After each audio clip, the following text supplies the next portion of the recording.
Well, welcome to the C Files, folks. Thanks for watching. Look, whatever you do, don't under any circumstances share this video, and under any circumstances, please do not hit the thumbs up button. Please don't. No, don't. No, don't. Oh, some of you have already done it. I'm feeling kind of irritable tonight. I really am. And I was trying to figure out, why am I so irritable? What is irritating me so much? And then I came across this article in the Epoch Times, under Epoch Health, if you will. Study links social media use to rising irritability levels in adults. I don't know why I keep wanting to say using. Study links social media use to rising irritability levels in adults. Me not being able to say that line very well makes me irritable. A study of more than 42,000 adults shows platform-specific effects on mood. Yep, here it is. Let's hear it in the automated mechanical voice, if we can get this to work. Can we get it to work? Hello. I read it once, so it's probably not going to work now. See, that makes me irritable. I'm going to have to read it myself. People who spent most of their day on social media show significantly higher levels of irritability than non-users, scoring more than 3 points higher on a standard irritability test, according to a major new study of more than 42,000 adults. Feeling irritable lately? A new study published by JAMA, J-M-A-M, all capital letters, Network Open, the JAMA Network Open. Study was done on January the 8th, examined the relationship between social media use and irritability, moving beyond previous research that focused primarily on depression and anxiety. Doing this video is making me irritable. Conducted between November 2023 and January 2024, the study surveyed more than 42,500 U.S. adults from 50 states and the District of Columbia. Well, see, they included the District of Columbia. I bet you they would have had different results if they didn't include the District of Columbia. I'm just saying. The research found that about 80% of respondents engaged with at least one social media platform daily. Using the brief irritability test, researchers found that people who use social media multiple times daily scored 1.43 points higher than non-users.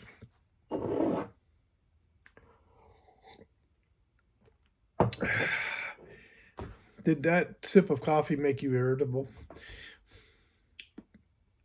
Those who reported using social media most of the day showed an even more dramatic increase, scoring 3.37 points higher than non-users.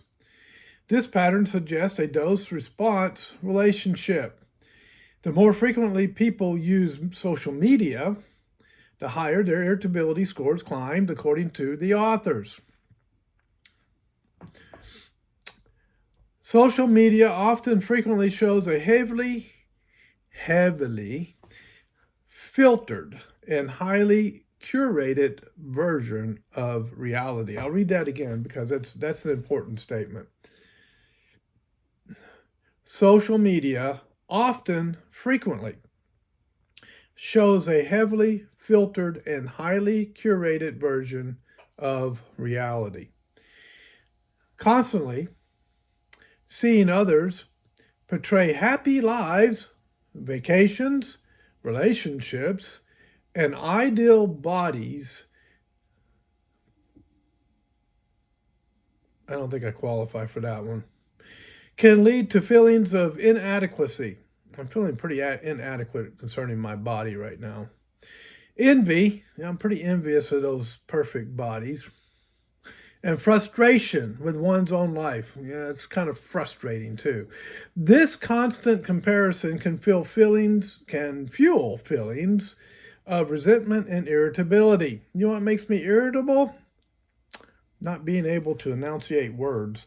Additionally, screen entertainment through social media can be overly stimulating, which may increase baseline stress, leading to feelings of anxiety and irritation.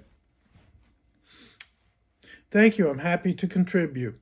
Also, the blue light emitted from electronic devices can interfere with sleep patterns. Oh my goodness. My wife tells me that all the time. She's correct. Oh, that's not good. Lack of speech can significantly affect mood and increase irritability. Well, I would imagine if you're not getting much sleep, you'd be rather irritable. I think that was true even before social media came along. Ah, is that why they sleep deprive special forces guys so they'll be really irritable and do a better job at what they're supposed to be?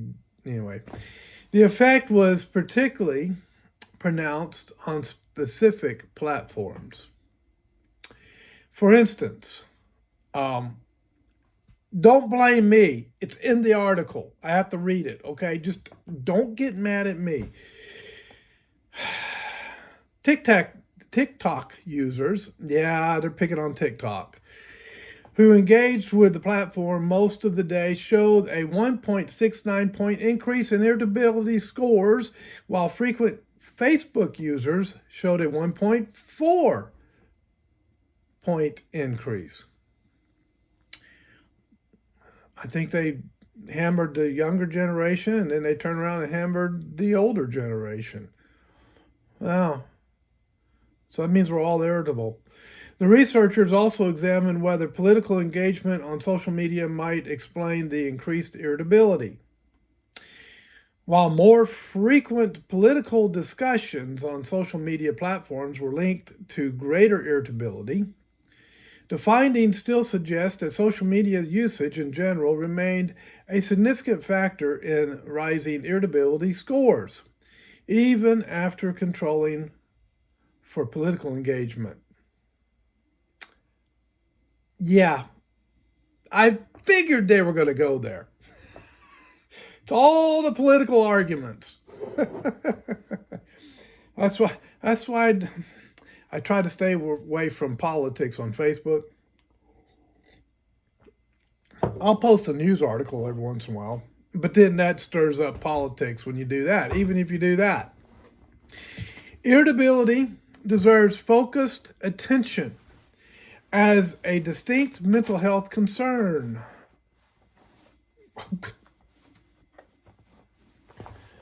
No, really, I'm normal. Really, I don't need to go anywhere. I'm good. Separate from its known associations with depression and anxiety, the study authors noted. Feeling somewhat anxious right now.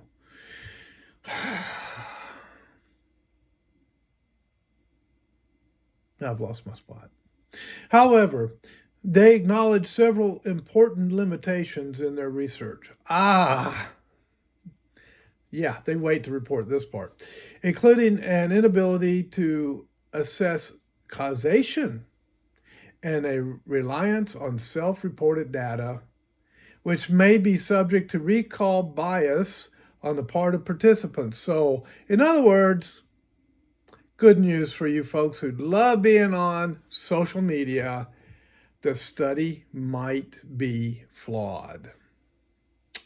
And this is the part they never tell you, especially when senators bring up studies to attack the folks that they don't want to get confirmed. They don't say whether or not those studies have flaws in them.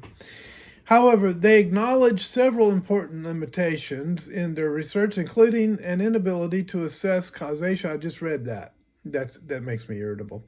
The association between social media and mood is likely to be complex and potentially bidirectional, the study authors wrote. Okay, all right. For example, while some platforms' algorithms may be designed to elicit outrage for increased engagement, researchers could not link irritability to specific aspects of social media use.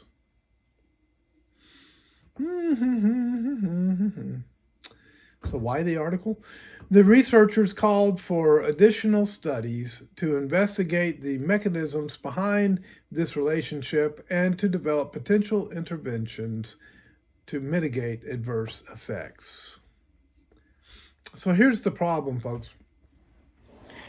When someone tells you, oh, this study says this and that study says that, I could have just quoted the first part of this and said, see, if you're on social media a long time, you're going to have issues. You're going to have irritability issues, or you're going to have anxiety, or you're going to have depression. Problem is, the study may be flawed, and that may not be true. And that's where we drop the ball. When we see things being claimed on social media when it comes to politics and things of that nature, people will just automatically just jump on posts. If it says something that they like, they'll repost and they'll give a thumbs up. Without doing the homework to figure out is this true, is this not true, what's the source, is there anything to back this up? Are there any studies? Who did the studies? How were the studies done? Are the studies flawed? What did peer review have to say? Who did the peer review? Because even peer reviews can be biased, depending on who does the peer review. Was the government involved in funding the study? These are things that we never ask because that's digging deeper. And when we dig deeper, we begin to discover things that other people don't really take the time to discover. And so then when you try to put it out on social media, guess what happens? You get censored because it strikes, there's one nerve left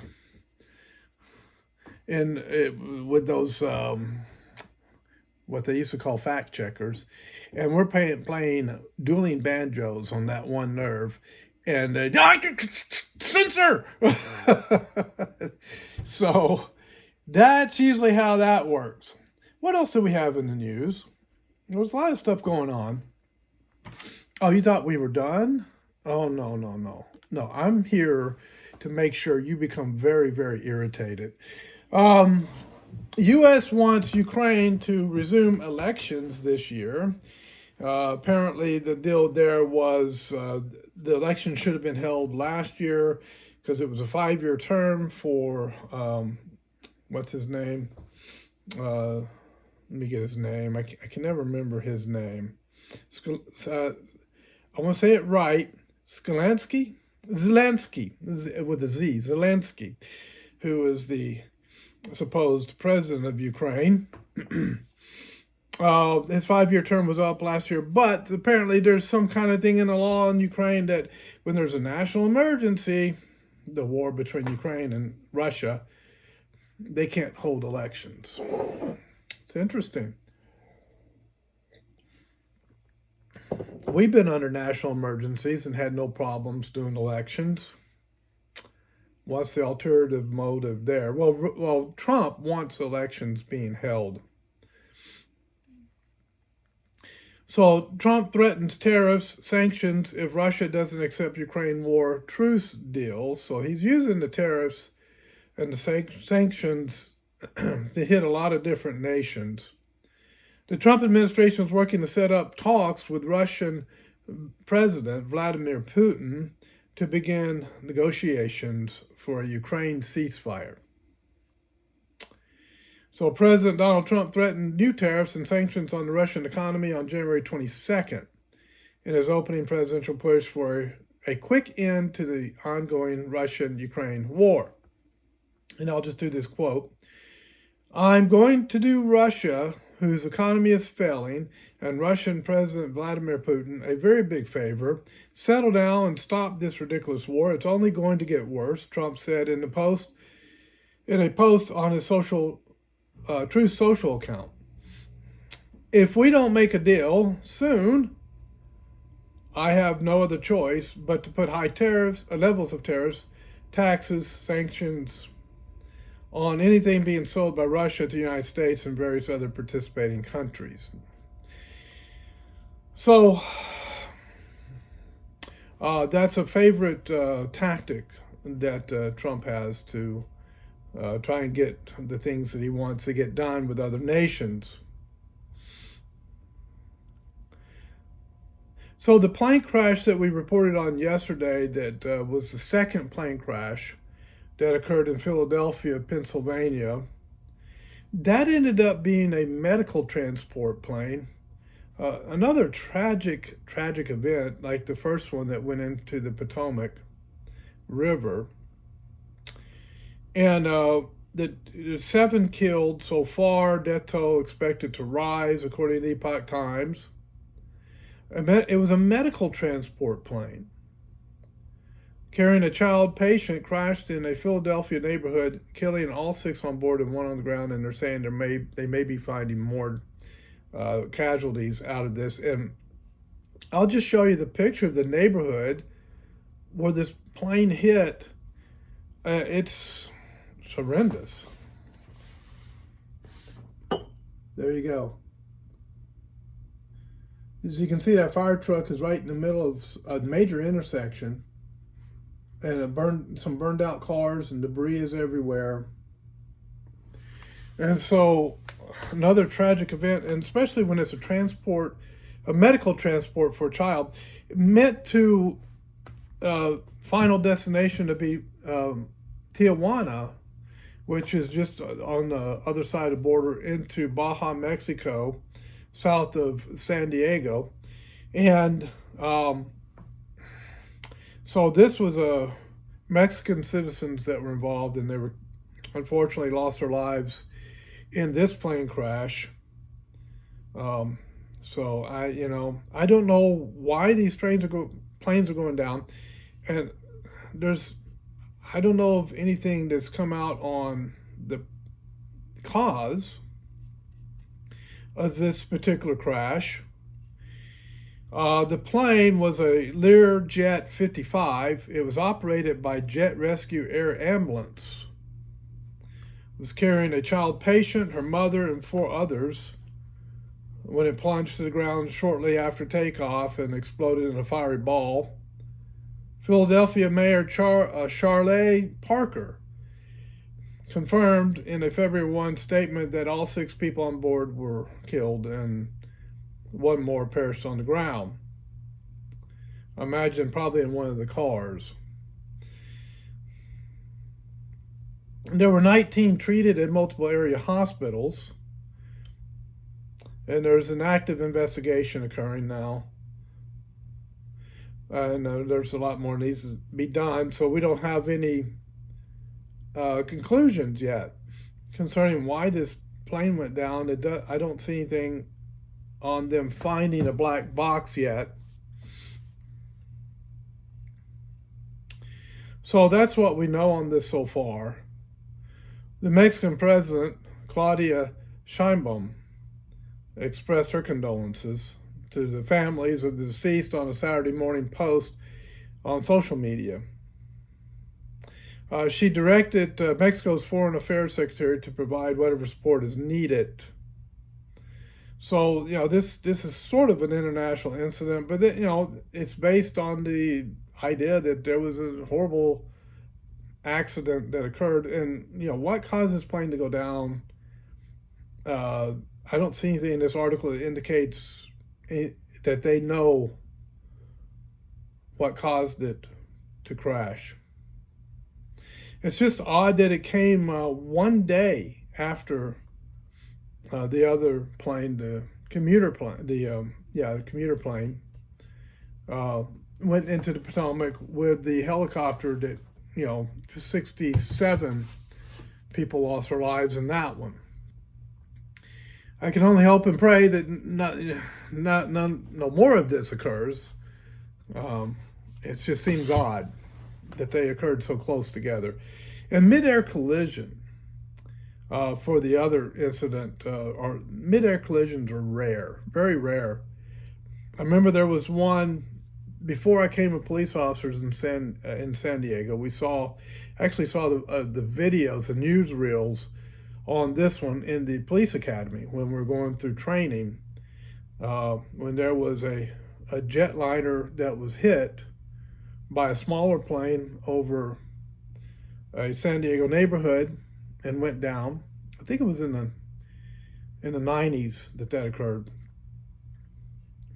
And so that was a tragic event as well. And that's the last mid-air collision that I can think of that had actually occurred. There might have been some between then, but these are rare. All right. So the Department of Education is releasing grants for charter schools and removing regulations. I'll give you a little bit more on that. Now, I'm not a fan of the Department of Education, and I don't see why the federal government ever got involved in education on a local level. Local communities should determine the education of their own children and how that education is to be carried out. Families and parents working with those who they hire to educate their children and working together that way, that's what should determine our education, not some top-down national policy. And, we don't know if the Department of Education is going to be cut, but there was indications that might happen, that Trump was giving on the campaign trail, that he would cut the Department of Education. We're waiting to see what happens on that. Anyway, the agency released $33 million in grants that it says were stalled by the previous administration. And so the Department of Education, U.S. Department of Education, made an announcement that it's easing regulatory measures pertaining to grant applications for charter schools as part of a school choice expansion. Now, a charter school is a publicly funded but privately managed school, so that they don't have to follow state or district requirements and can set up their own curriculum and regulations, but they operate according to a set of rules or a charter, and that's how they operate. So the department is calling the regulations that they're pulling burdensome and misaligned notices for 2 grant programs aimed at charter schools. And they said the notices were published during the last days of the Biden administration, and according to the agency, imposed excessive regulatory burdens and promoted discriminatory practices. So my thoughts on this is that they're trying to align themselves with the Trump administration, his incoming administration. They know that they could be on the chopping block. And so they're trying to be relevant to the Trump administration so that they could demonstrate to the Trump administration that they are useful, that they don't need to be cut, and they don't want to lose their jobs. So they're trying to cooperate with the Trump administration as much as they can to try and save their bacon. And I just don't know that it's going to work, because I don't know where Trump's mindset is on a top-down approach to education, but frankly, I believe in a bottom-up approach to education. Now, if you look at how these federally funded and federally controlled schools operate, they don't operate most efficiently when it comes to educating children, but they do operate extremely efficiently when it comes to indoctrinating children and training children how to be obedient without asking questions. training children how to just do what they're told and never question it and never think for themselves and think outside the box and do their own research to determine for themselves how they view a particular matter. And so that is for, they don't train them that way. Look at what they do. And they've been doing this since I was in school, and that's been a long time ago. The bell rings and you go from one class to the other. And the way they structure the school and set up the classrooms, and the way they are very detailed and structured in the learning method, which is usually lecture and read the textbook and answer the questions and take tests, and sit in a certain order in the classroom at a desk, and listen to lectures, never question the teacher, never think on your own, just take in. It's a lot of memorization, trying to remember what's in the textbook, trying to remember the lectures. It's very little about thinking for yourself. It's a lot about taking in information and retaining it, and then remembering it for the test. And who designs the test? The teacher does. When life gives us a test, it's very different than how school gives us a test.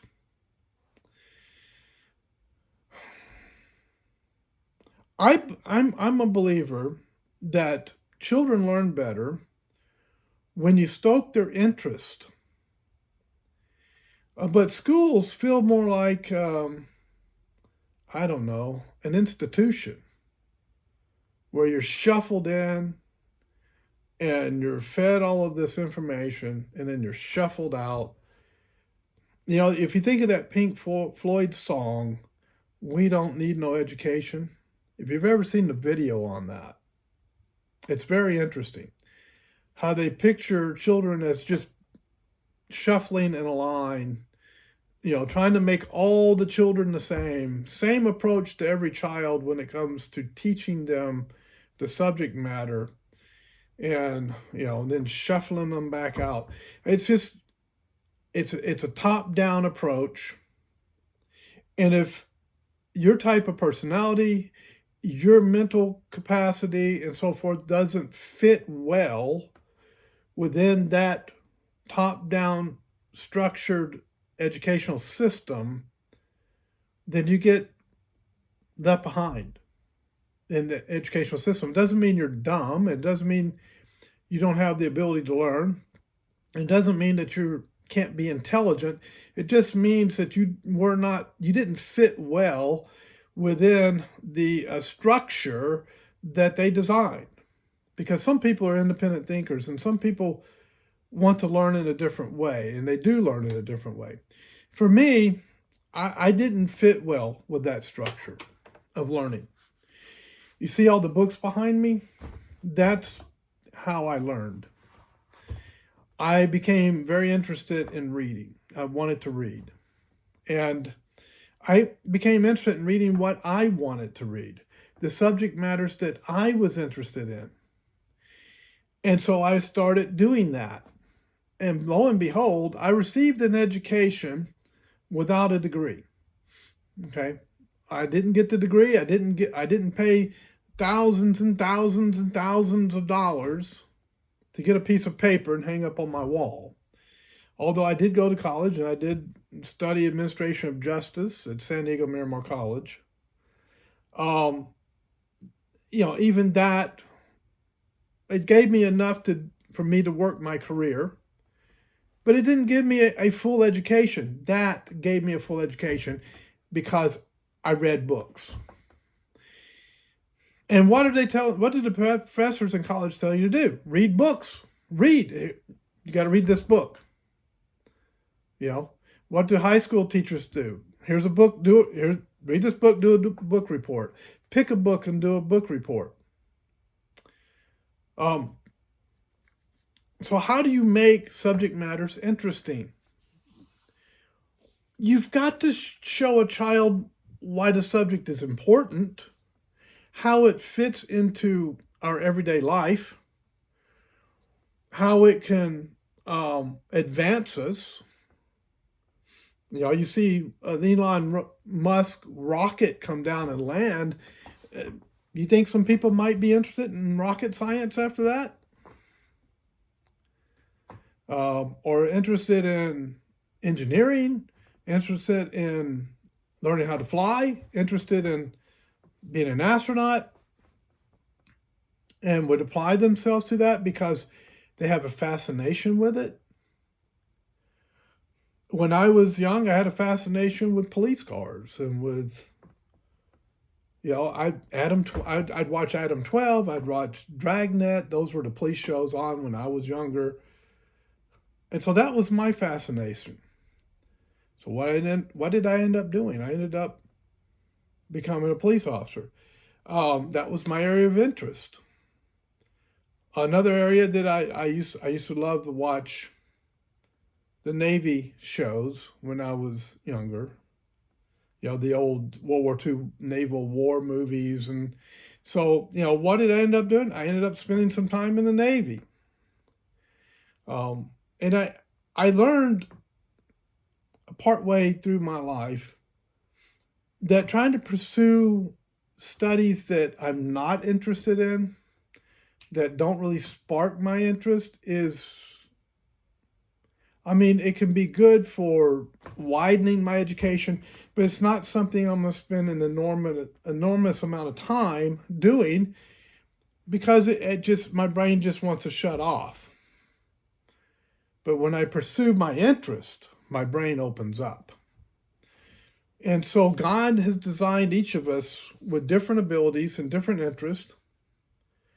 And just because you're not good with academics doesn't mean you're not smart.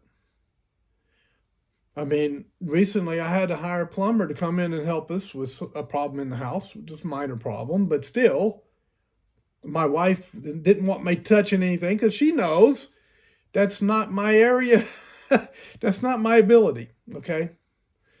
So I'm thankful for those who are gifted in that area. In the Navy, we called them hull technicians, and they would take care of the bilges on the ship and in the civilian world, the plumbing. Well, those were needed, and God gives people with that ability. Mechanics, I don't ask me to work on a car engine. I'll ruin the thing. But a good mechanic is needed. Maybe they didn't do great in, studying Shakespeare, or maybe they didn't do great in writing a report, or writing an essay. But when they went to shop, which high schools used to have shop, they did really good. That's why I believe high schools need to expand their thinking again. We become so narrow in our education system. And I believe a lot of it is due to the Department of Education and intellectuals in the Department of Education thinking that everyone should be like them. It's like telling a 75 or 80-year-old who didn't take the time to learn computers because computers came along later in their life. Well, just go to the website and look it up. Or just, sign in to this and to get your W-2 or whatever. Or they get your 1099. And they're looking at you going, what? Can't you just send it to me? Like in the mail, like we used to do? Oh, well, nobody does that anymore. Everything's online now. So guess who gets left behind? The people who didn't grow up with that. The people who never had to learn it. Who lived a different way when they were your age. So we have to think, how do we include everybody in what we're doing? How do we service this group over here, the elderly, And how do we motivate the younger folks to be innovators? We don't do it with the current education system. I can tell you that. All right, that was my high horse on education. We're at 34 minutes, so I'm not going to go too much longer.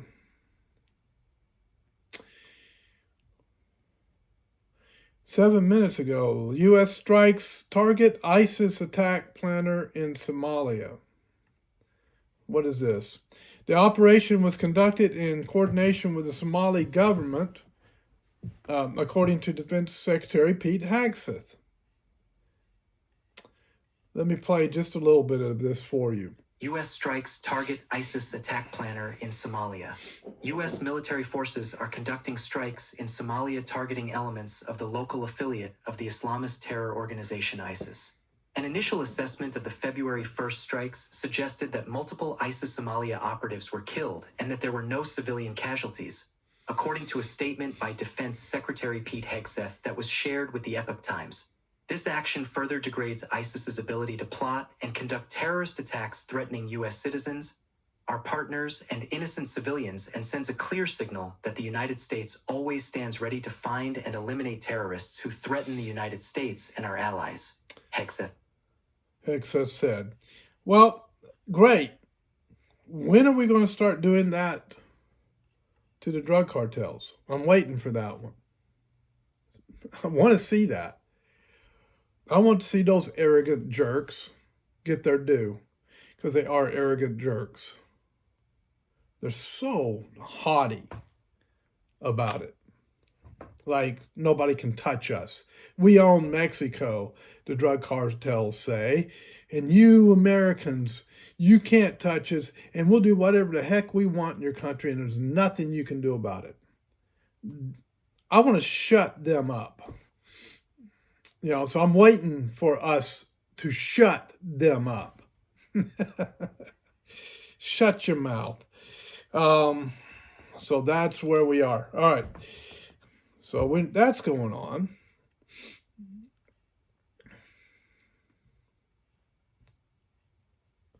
so Minnesota's Ken Martin was elected the DNC chair, the Democratic National Convention chair, and vows to fight Trump and the GOP agenda.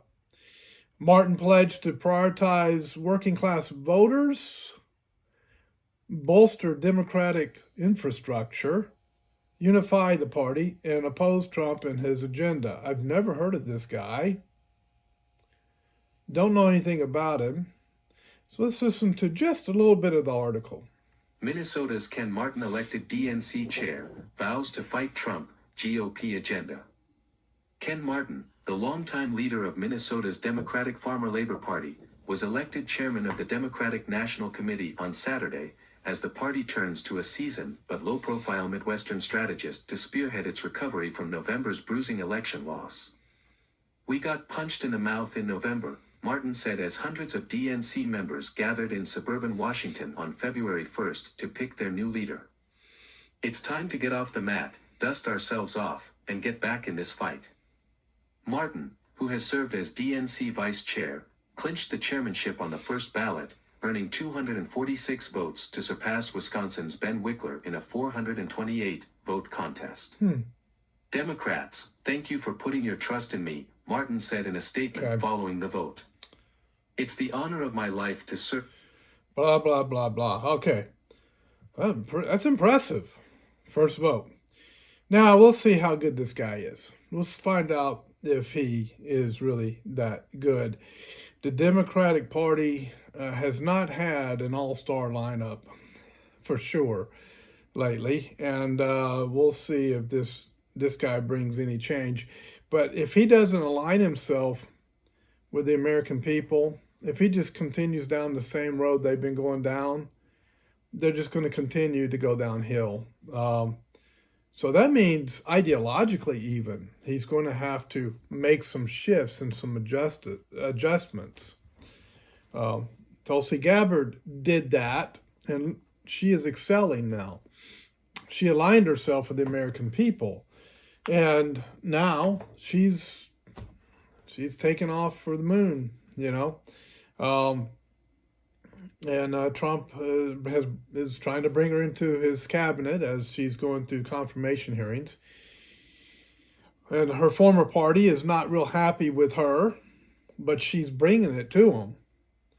And if you're if your party, if your political party is out of alignment with the people that you want to vote for you, you're going to have major problems, and you're going to continue to lose elections. So anyway, we'll see. We'll see how that goes. That's going to be interesting.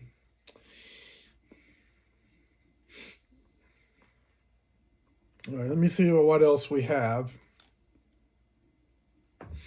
By the way, when it comes, I'm going to go back to education for a moment. I just thought of something from the biblical standpoint. The scriptures never tell us as Christians, and I'm talking to Christians at this point, to send our children to unbelievers to receive an education. I want you to really think about that. The scriptures really, in principle, forbid it. Train up a child in the way he should go, and he will not depart from it. The indication of that proverb is that the way to go is what Christ said to his disciples: follow me. The way to train a child is to train that child mentally, physically, and spiritually. And public schools don't allow the spiritual side of the training. And when it comes to the mental side of the training, the academic side, much of the ideology that has been pushed in public schools oppose the spirituality of the Christian. So Christians, beware. It doesn't matter how good your local schools are.